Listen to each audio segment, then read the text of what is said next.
जगह को लेकर के कार्रवाई चल रही है, मतलब जगह आवंटित की जा रही है स्लॉटर हाउस खोलने के लिए, गाय को मारने के लिए।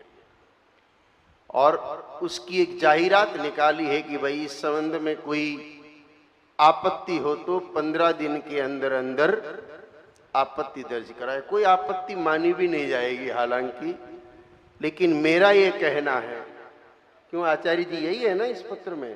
हाँ, ज़्यादा हमको मराठी नहीं आती, लेकिन इसका तात्पर्य करीब करीब यही है। ग्राम पंचायत सुरगांव वाले लोगों को महानगर पालिका नागपुर ने, जहां संघ का मुख्यालय भी है, कितना बड़ा कलंक लग जाएगा अगर ये काम वहां हो जाता है तो। ये चिट्ठी लिखी है ग्राम पंचायत को कि आप जवाब दीजिए, कोई दिक्कत तो नहीं है आपको। उनको दिक्कत हो ना हो, हम लोगों को तो दिक्कत है। और मैं पूरे देशवासियों से आह्वान करता हूं कि इस कत्ल खाने का पुरजोर विरोध करना चाहिए। ये जमीन आज कत्ल खाने को मिली तो महाराष्ट्र नहीं, आने वाले समय में महाराष्ट्र लघु राष्ट्र बन जाएगा, मराठी संस्कृति का सर्वनाश हो जाएगा। अरे जिस महाराष्ट्र में छत्रपति शिवाजी महाराज ने 8 वर्ष की उम्र में कसाई की गर्दन काट दी, उस महाराष्ट्र में पहले से कत्ल खानों का कलंक चल रहा है और कत्ल खाने कम पड़ रहे जो खोलने के लिए नई परमिशन की कयावत शुरू हो चुकी है। इन राक्षसों को उनकी भाषा में समझाना ही पड़ेगा।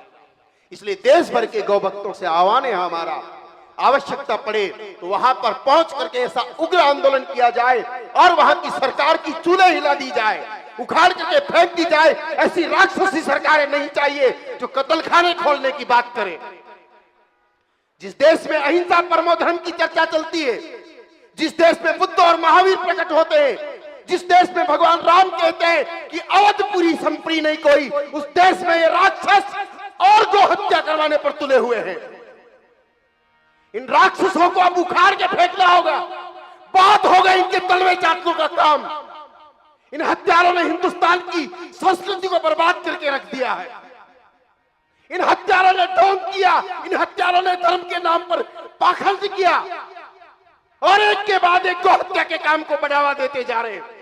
इन राक्षसों को समय रहते अगर हमने नहीं ठीक किया तो हिंदुस्तान मिट जाएगा, जलजला आएगा हिंदुस्तान में, त्राही त्राही होगी। और इस सबके जिम्मेदार हिंदुस्तान के वो लोग होंगे जो इन राक्षसों को वोट देकर के जितवा रहे हैं, क्योंकि आपके कारण वो कुर्सी पर बैठे और कुर्सी पर बैठ करके वो पापी इस प्रकार का काम करते हैं। उस गौ हत्या का पाप आप लोगों को भी लगेगा और परिस्थिति ये पैदा होगी कि सबका सर्वनाश हो जाएगा। अरे ये कोई छोटी बात है? उन राक्षसों को धर्म के नाम पर वोट दिया। अरे जिस भूमि पर कभी एक शेर हुआ करता था, बाला साहब, उनके जाते ही की ये हालत हो गई। कहते हैं साहब हम उन्हीं के लोग हैं। अरे रो रही होगी बाला साहब की आत्मा। हत्यारों, ये कमी पड़ गई थी तुम्हारे। ये लालच है, यही एक राजस्व का साधन है, यही एक तरीका है भंडार भरने का, यही तरीका बचा है राजकोष भरने का। सर्वनाश होगा तुम्हारा। गौ का रक्त का एक बूंद भी गिरता है और उससे जुड़े हुए जो दोषी होते हैं उनका पूरा का पूरा सर्वनाश होता है। अगर ये कत्ल खाना खुल गया ना तो हम भगवती गौ के शरण में बैठ करके कह रहे हैं कि जिस दिन ये कत्ल खाना खुलेगा 1 महीने के अंदर अंदर उन लोगों का सर्वनाश हो जाएगा, सत्ताएं भी जाएगी और जड़मूल से नाश होगा उन लोगों का। ये संदेश उन दुष्टों तक पहुंचा दिया जाए आज ही। और देश भर के गोभक्तों से मैं व्यक्तिगत आह्वान करता हूं